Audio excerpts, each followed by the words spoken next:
서재형 투자교실 담임쌤 서재형입니다. 첫 번째 수업 주제는 이제 밸류에이션이란 주제를 가지고 여러분께 말씀을 드리고자 합니다. 이 영상을 하기 전에 왜 내가 이거를 첫 수업 시간에 안 했을까 그런 생각이 들고요. 왜냐하면 이제 저는 제 눈높이만 생각하고 이 밸류에이션에 대해서는 이제 좀 많이 알고 계시리라 이런 생각으로 했었는데, 댓글에 보면 이제 PER, PBR에 대해서 설명해 달라는 분들도 제법 있으시고, 그래서 이게 내가 진짜 큰 착각을 했구나, 걷지도 못하는 분들에게 뛰라고 제가 말씀을 드린 것 같아서 마음속으로 되게 뭐라 그러나요? 좀 좀 송구스럽다? 혹은 하여튼 그런 미안한 생각이 들었어요. 그래서 이게 차근차근 기초공사부터 해야 되는데, 이거를 나는 그냥 다 알고 계시리라 생각하고 그랬던 게 제가 잘못 판단한 거죠. 우리나라에는 공교육이 없었기 때문에 이거를 배우실 기회가 없었던 거죠. 이거를 아주 전업 투자하시는 분들을 제외하고는 이걸 잘 모르시는 거죠. 레포트에 나오긴 나오고, TV도 나오고, 방송에도 나오는데, 그냥 거기는 너무 아주 단순하게만 표현해서 얘기하기 때문에 이 밸류에이션 각각의 지니는 의미를 깊이 있게 아시는 분이 잘 없으세요. 그리고 많이 아신다고 해봐야 PER, PBR이 PER은 수익 가치고 PBR은 자산 가치다 이 정도 알고 계신 거라서, 제가 이참에 기초공사를 튼튼히 하고 가자는 취지에서 밸류에이션에 대해서 강의를 꼭 해야 되겠다 이런 생각을 가졌습니다. 밸류에이션이라는 것은 말 그대로 가치를 매긴다는 의미인 거죠. 이 주가가 싸냐 비싸냐 그걸 판단하는 게 이 밸류에이션인데, 밸류에이션은 크게 세 가지 정도가 있습니다. 수익 가치, 자산 가치, 그리고 피터 린치가 처음으로 주장한 PEG, 거기에 이제 성장성의 가치를 보여주는 거예요. 그래서 각각의 지표에 대해서 제가 지금부터 말씀을 드리도록 하겠습니다. 제가 지금부터 PER, 수익 가치를 평가할 때 PER, 그 다음에 EV, EBITDA 두 개를 말씀드릴 거고, 그 다음에 자산 가치는 PBR 하나를 말씀드릴 거고, 성장성을 밸류에이션하는 방법으로 PEG를 말씀드릴 거고, 그리고 마지막으로는 또 각각의 그것들이 거기 산출하는 데 들어가는 이익이나 자산 가치가 어떻게 구해지는지, 그냥 투자가분들이 그냥 이렇게 기초적으로 알아야 될 재무제표, 손익계산서, 대차제표에 대해서 제가 짧게 말씀드릴 거거든요. 그러니까 요거에 대해서 다 알고 계신 분들은 굳이 이 본 수업은 참가하지 마시고 이렇게 지금 교실을 나가셔도 상관없습니다. 왜냐하면 들은 얘기를 또 듣는 거는 참 힘든 일이에요. 들어가겠습니다. 첫 번째 사람들이 많이 접하는 게 PER입니다. Price Earning Ratio. 이제 주가 수익 비율이라고 그러는데요. PER을 구하는 거는 주가를 주당 순이익으로 나누는 거예요. 그런데 이건 다른 방법으로 구할 수 있는 방법이 있는데, 다른 방법으로 구하는 게 훨씬 쉬워서 이걸 굳이 주가 나누기 주당 순이익을 구하기 위해서 이익을 발행주식 수로 나누는 이런 번거로움을 가질 필요가 없이, 그냥 이렇게 어떤 기업의 시가총액은 증권사 단말기에 나오거든요. 거기 보면 시가총액이 마켓캡이 얼마다 이렇게 나와 있어요. 그걸 가지고 그 기업의 1년치 어닝을 순이익을 나눠 보면 돼요. 그러면 그게 PER이에요. 같습니다. 프라이스 나누기 EPS를 한 거랑 시가총액을 기업의 당기순이익이랑 나눈 거랑 똑같습니다. 왜 그러냐면 시가총액은 주가 곱하기 발행주식 수거든요. 기업 당기순이익은 그냥 기업의 여기 위의 방식으로 할 땐 당기순이익을 발행주식 수로 나누는 게 EPS니까 이 결과값은 똑같습니다. 그러면 시가총액은 뭐냐? 오늘 거래된 종가가 곱하기 발행주식 총수를 한 거를 시가총액이라고 합니다. 근데 이거는 현재 유통되고 있는 것만 해서 기준하기 때문에 여러분들이 밸류에이션을 할 때는 언제든지 주식으로 전환될 수 있는 그 회사가 발행한 전환사채, CB, 그 다음에 BW, 신주 인수권부 사채에 발행돼서 주식으로 희석될 수 있는 부분을 다 더해서 그렇게 해서 시가총액을 구하는 게 합리적인 겁니다.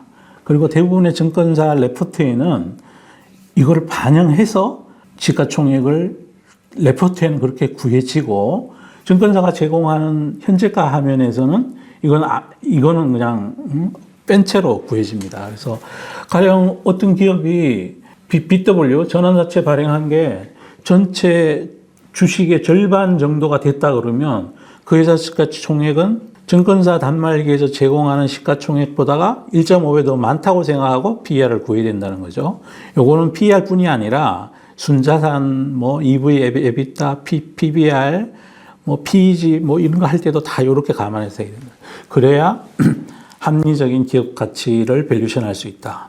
당기순이익은 뭐 여러분 아시다시피 매분기 공시로 하긴 가능한데 저는 당기순이익에 대해서는 굳이 이걸 써야 되냐. 저는 기업의 본질적인 업의 그 어닝 창출력을 보려면 영업이익을 보는 게 가장 정확하다. 그래서 많은 분들이 영업이익을 기준으로 이 회사의 가치를 주로 평가를 합니다. 왜 그러냐면, 그건 이따가 이제 손익계산서를 간단히 말씀드릴 때, 제가 말씀드릴 텐데, 영업이익 밑단에 있는 게 뭐 특별손익, 경상손익이 거기 들어가는 거거든요. 그건 기업의 고유한 영업활동이랑 관련 없는 원오프성이 밑에 들어가 있기 때문에, 그리고 세금 부분도 들어가 있고, 기업의 어닝 창출 능력을 볼 때는 당기순이익으로 PER을 구하지만 실질적으로는 영업이익을 기준으로 하는 게 훨씬 장기적인 이 회사의 업의 포텐셜을 측정할 수 있다. 이렇게 보시면 될 것 같습니다. 자, 그러면 요거를 이제 기준으로 해서 어떻게 시장에서 평가를 하냐 하면 우리나라 같으면 뭐 시장 적정 PER이 뭐 10배다, 13배다, 미국은 17배다. 뭐 그렇게 얘기를 해요. 근데 세상에 적정 PER은 존재하지 않습니다. 왜냐? 그거는 그때 당시의 시장의 유동성, 돈값이 얼마나 비싸졌니, 싸졌느니, 금리에 따라 가지고 적정 주가가 뭐 왔다 갔다 그럴 수 있는 거라서 굳이 딱 어떤 기업의 어떤 또 마켓에 적정 PER이 10배다, 뭐 15배다 이런 게 존재하지 않고 다만 국가별로 혹은 업종별로 요 국가는 장기적으로 과거에 거래되던 히스토리컬 PER이 뭐 13배에서 왔다 갔다 그랬더라. 그러니까 이번에 뭐 미국의 S&P의 적정 주가 레벨이 지수가 얼마다. 한국은 과거에 수년 동안 PER이 뭐 10배 정도에 거래되던 시장이었으니까 이번에도 PER이 10배 되면 주가 지수가 얼마 정도 갈 것 같다라고 그렇게 얘기하는 거거든요. 그런데 예를 들어 대한민국도 마찬가지일 테지만 고객들의 금융자산 중에 주식의 비중이 1000조밖에 안 되는 나라거든요. 주식형 수익주고 포함해서. 그러면 시장 유동성이 부동산 비중이 줄어들고 이 주식 비중이 늘어나게 되면 적정 PER 레인지는 또 올라갈 수가 있습니다. 그게 지난 그 코로나 버블 때 2,800 가고 3,000 가고 이럴 때 와, 한국 시장 드디어 리레이팅 됐다. 개인들이 들어온다. 동학개미 뭐 이러면서 3,300 간다 하고 했던 그분들의 논리였고. 근데 그건 아니었잖아요. 결국 평균으로 다시 마켓 전체는 회계가 가 있는 거니까. 그래서 한국 시장에서 거래되는 주식 시장 정체는 PER 10배, 13배 그 언저리가 적정하다 이런 로직을 갖고 있는 거죠. 이것도 업종별로도 많이 틀립니다. 업종별로 성장성이 있냐 없냐에 따라 가지고 가령 제가 여러 번 말씀드리지만 은행산업은 PER이 3배에 거래되고 있습니다. 굉장히 싸게 거래되는데 그럼 거기서 왜 올라야 되잖아요. 근데 안 올라요. 여러 번 제가 말씀드렸으니까 그건 여기서 생략을 하고 이론적으로 해석을 하면 매해 벌어들이는 이익의 10배가 주가라는 거죠. PER이 10배라는 거는. 통상 이제 주식이라는 유가증권이 영구채니까 통상 내가 지금 투자해서 내가 투자 원금을 이익으로 돌려받는데 10년 정도 걸린다. 그러면 이 주가는 적정하다. 그런 식으로 가치를 매기는 거예요. 그렇게 생각하시면 될 것 같고요. 제 설명이 미흡하고 그런 부분이 있으시면 댓글을 남겨주시면 저희가 또 다음에 설명을 드리도록 하겠습니다. 자, 수익 가치 중에 첫 번째 PER을 지금 말씀을 드렸고요. 두 번째, EV EBITDA라는 방식이 있습니다. 이것도 사실은 PER과 거의 똑같습니다. 똑같은데 왜 말을 이렇게 해놨느냐. 이거는 왜 필요한 거냐. 거기에 대해서 말씀을 드릴게요. EV는 아까 PER 구할 때 시가총액이 있었잖아요. 마켓캡. 거기에다가 차입금을 차감하고 현금 및 현금성 자산을 더하기를 합니다. 시가총액에서 차입금을 제외하는 거는 기업 가치에서 빚이 있는 거는 차감해야 되잖아요. 그리고 현금 및 현금성 자산을 더하는 거는 기업 가치의 플러스 요인인 거니까.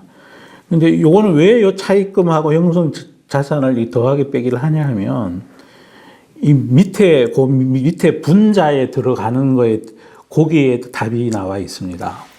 분자에 들어가는 게 뭐냐 하면 이 EV를 EBITDA로 나누는 건데 영업이익에다가 감가상각비와 지급이자를 더하고 법인세도 더해서 EBITDA를 구합니다. 근데 이거는 각자 생각하기에 따라서 다르게 또 이렇게 나는 지급이자는 안 더할래 이럴 수도 있고 또 법인세는 난 뺄래 이런 사람도 있고 요거는 어떤 산업이냐에 따라서 약간 이건 산출을 다르게 하기도 해요.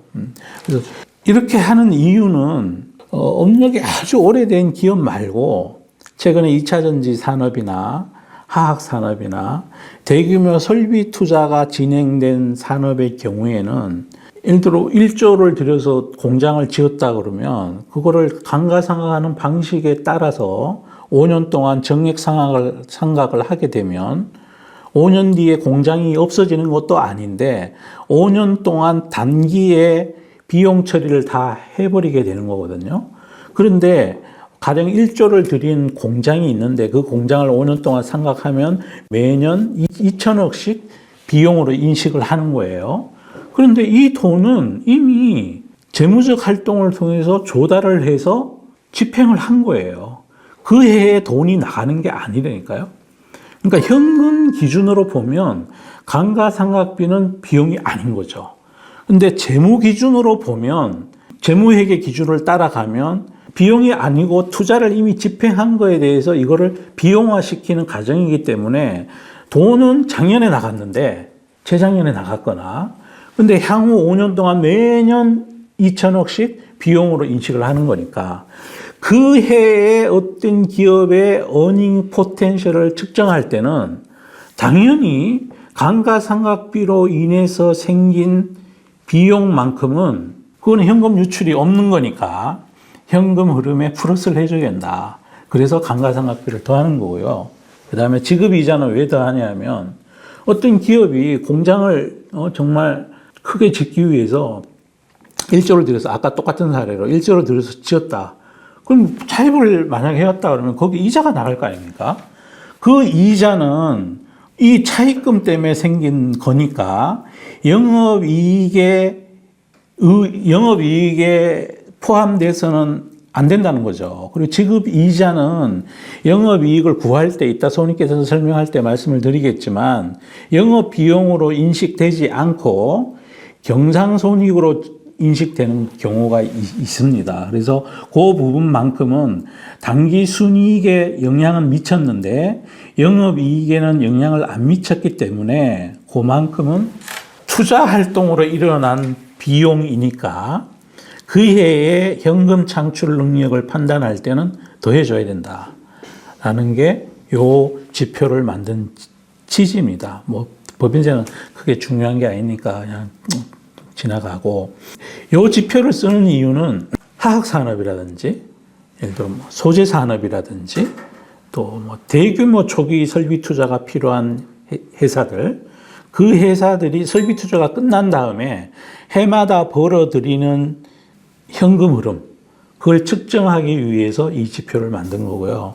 또 이 지표는 기업 간의 M&A를 할 때 많이 사용되는 지표이기도 합니다.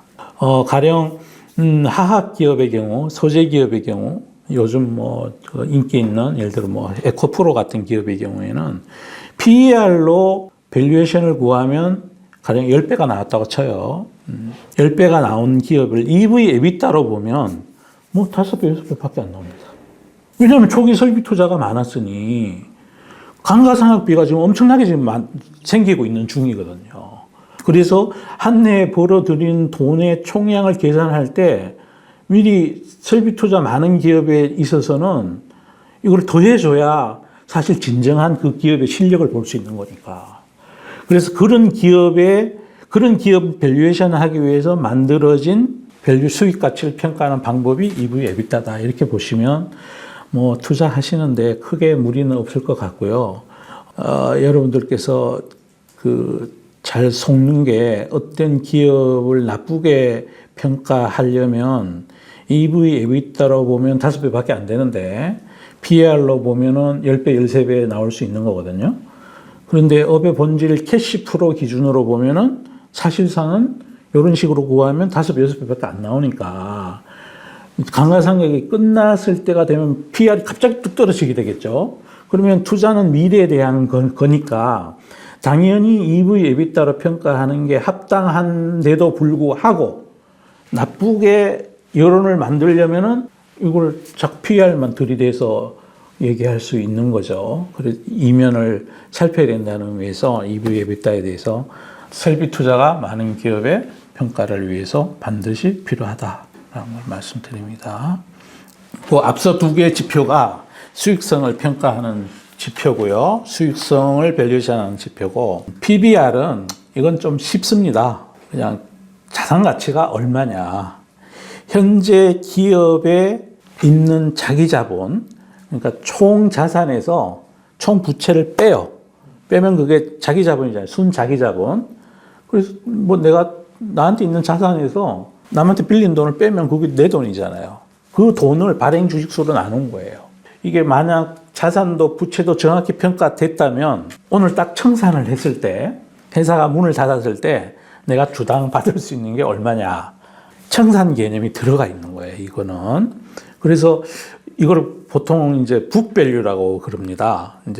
그래서 이거는 경기가 지금처럼 나쁜 시기에 삼성 경기민감제나 이런 회사들을 평가할 때는 히스토리컬로 거래되는 순자산 가치 PBR이 한 예전에 1배에서 멈췄더라, 2배에서 멈췄더라. 그런 기준으로 주가가 이제 막 금리를 인상하는 사이클에 가서 최악의 고통받고 있을 때 바닥이 어딘가를 그거를 찾아보기에 편하게 만들어진 지표다. 이렇게 보시면 될 것 같아요.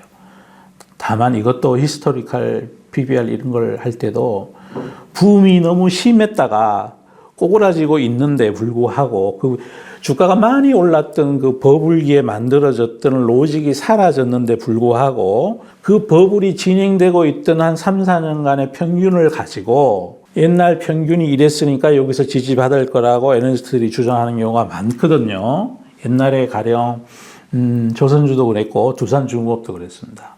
13만 원 갔다가 차이나 버블이 있을 때 갔다가 쭈루룩 내려오면서 8만 원 정도 되니까 모든 애널리스트들이 여기가 히스토리컬 지난 3년 동안 거래되는 평균 PBR이다.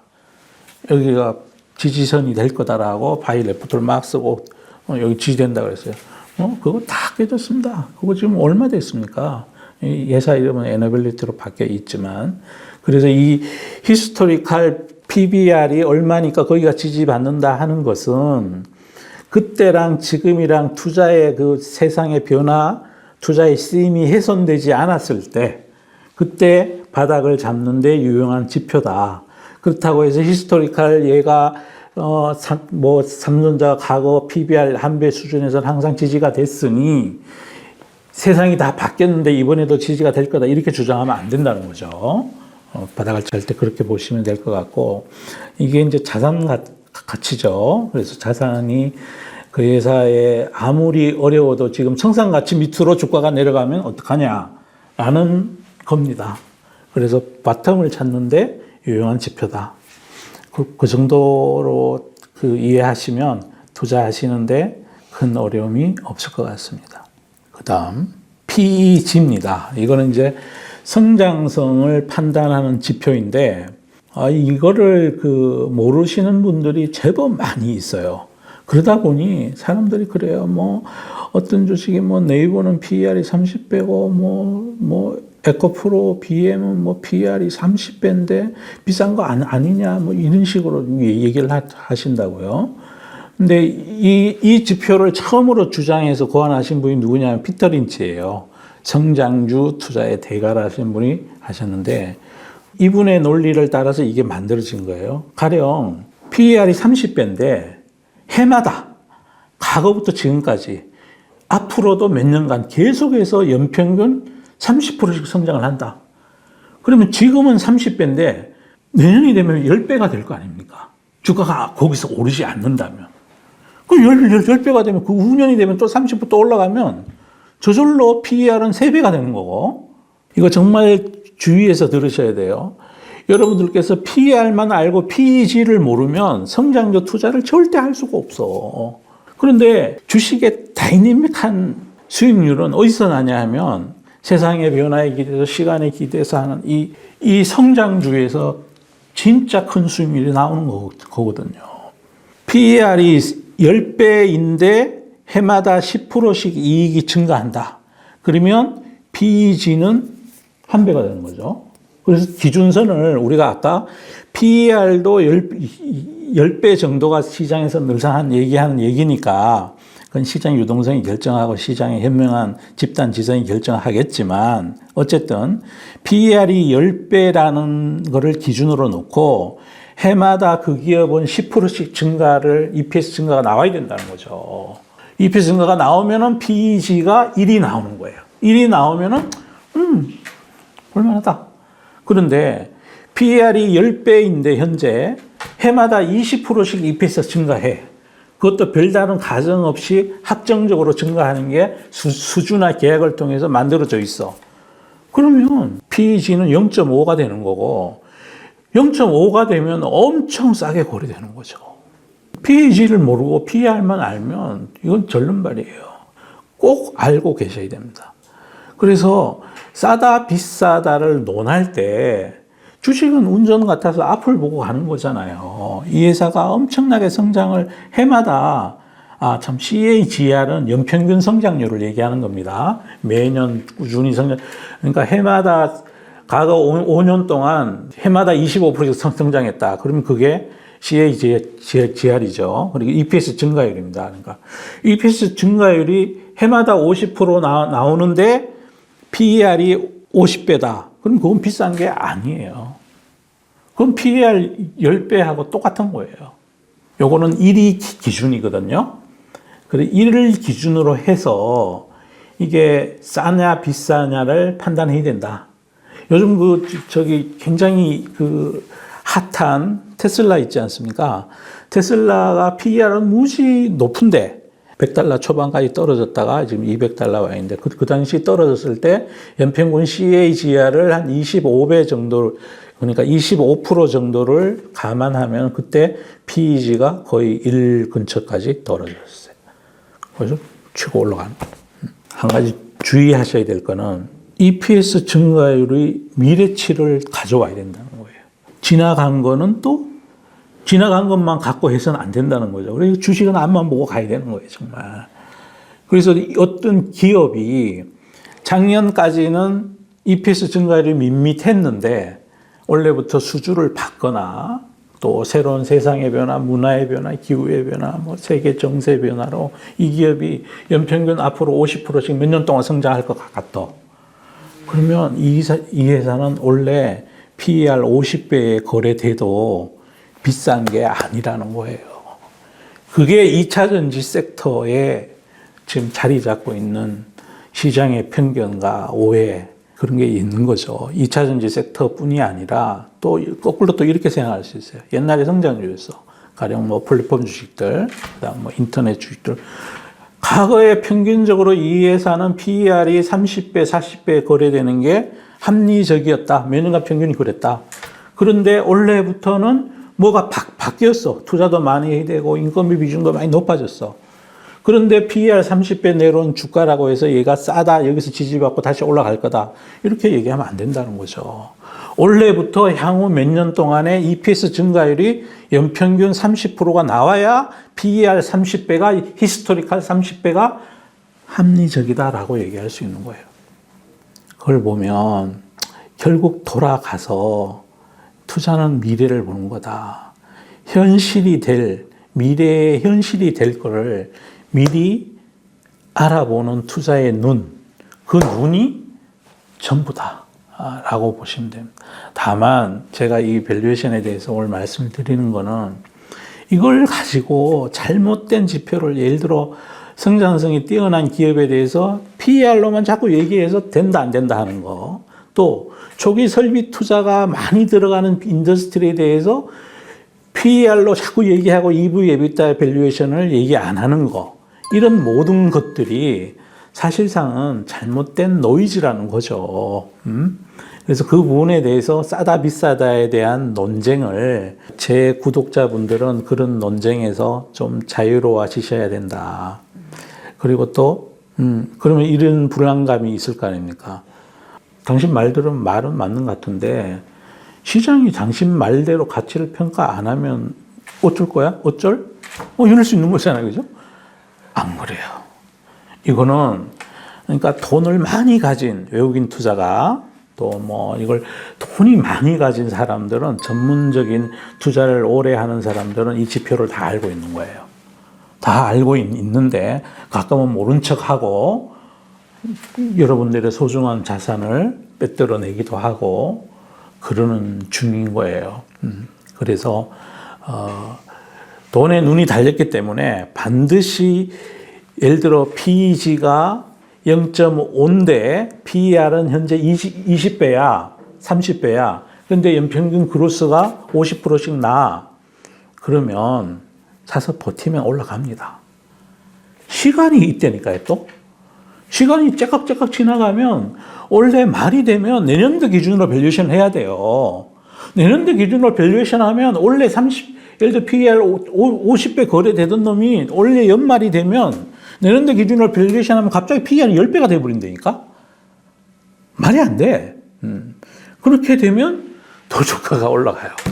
그럼 그렇게 실적이 나왔을 때 우리가 투자를 하면, 이거 성장주 폄하하는 사람들이 노상 그런 얘기를 해요. 야, 스토리 그거 나중에 실적으로 돌아오지 않으면 버블이더라.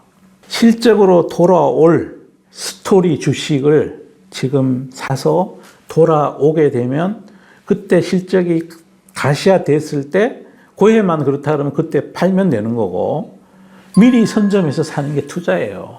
시간이 있다니까요. 시간이 흘러가면 기업이 어닝을 딜리버리 해줄 거고, 어닝이 딜리버리 된다면 주가가 올라 있다니까요. 싸게 살 기회를 안 줘요, 시장이. 그래서 현재 머물러 있는 밸류에이션만 절대로 보지 마시라고 제가 제3제사 PEG를 강조해서 말씀드리고, 또 많은 분들이 EV, EBITDA를 모르니까 그냥 EV, EBITDA 이렇게 생각하시면 돼요. 설비 투자 많은 초창기 설비 투자가 많이 들어가는 기업에 있어서 기업의 적정한 현금 흐름을 평가해주는 지표다. 대부분의 성장성 높은 기업들은 EV, EBITDA가 낮습니다. PER 보다가.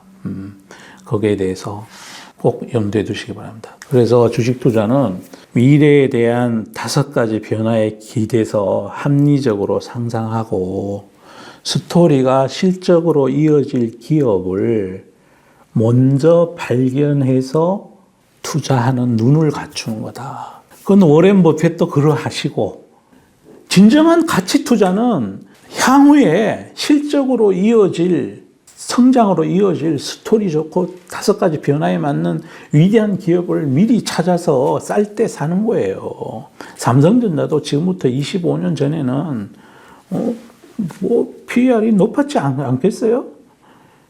이게 딜리버리 되고 난 다음에는 거기서 매매하는 거는 이전 투구를 해야 돼요. 진짜 매매를 잘 하셔야 몇 분 뜯어먹는 거야. 좁쌀 구르는 거라니까요. 눈을 갖추기 위해서 이제 우리가 공부를 하는데, 제가 이 5가지 변화에 대한 거는 제가 여러 번 말씀을 드렸는데, 이 밸류션에 대한 얘기를 말씀을 그동안 못 드려서, 그래서 얼른 빨리 다른 거 열일 제치서 놓고 이거부터 말씀을 드려야 되겠다 싶어서 오늘 밸류션 말씀을 드립니다. 그래서 결론은 제가 생각하는 투자는 이렇습니다. 투자는 경제학적 기반 위에 인문학적 소양으로 지어지는 집이다. 꿈을 꿔야 된다는 거죠. 다만 경제학적 기반, 밸류는 알아야 되고, 돈의 흐름도 알아야 되고, 돈값이 싸지는지 비싸지는지 그걸 반드시 알아야 되고, 그 대신에 앞날을 예측하는 거는 셈하는 게 아니고, 지금 얘가 이렇게 낮아졌으니까 반드시 오를 거야, 한국전력 PBR이 몇 배인지 아세요? 0.2배, 0.15배일 거예요. 근데 그걸 갖고 옛날에 어떤 분은 가치주라고 그랬어요. 그런데 한국전력의 PBR은 구성하는 그 자산들은요, 현금화가 될 수 없는 자산들이에요, 다. 전봇대 그거 어디다 팔 겁니까? 수출합니까? 많은 생각을 하고 PBR도 봐야 되고, 그래서 셈하지 말라는 거예요. 어쨌든 투자는 경제학이라는 탄탄한 기초 위에 경제학에 대한 작은 이해, 그 위에 세상의 변화라는, 제가 요즘 5가지 변화 얘기했잖아요. 기술의 변화, 문화의 변화, 인구 구조의 변화, 또 하나가 뭐였죠? 기후의 변화. 그리고 최근 들어서는 이제 신냉전, 지금 몇 년간 이어질지 모르지만 제가 생각에는 한 최소한 20년 이상 갈 것 같아서 이 변화도 중요하다 싶어서 요 기둥을 세워놨습니다. 요 5가지 기둥 위에 지어지는 집인 거예요. 이 집을 누가 높이 지을지는 이제 여러분들의 선택입니다. 공부를 하시느냐 안 하시느냐. 지금도 그 다 성숙된 PER 10배 근처 되는 걸 갖고 매일 좁쌀 굴리기를 할 거냐. 그건 여러분의 선택이라는 거죠. 그래서 우리 급훈에 시간에 기댄 투자를 해야 된다. 공부하셔야 된다. 자꾸 제가 말씀을 드리는 겁니다.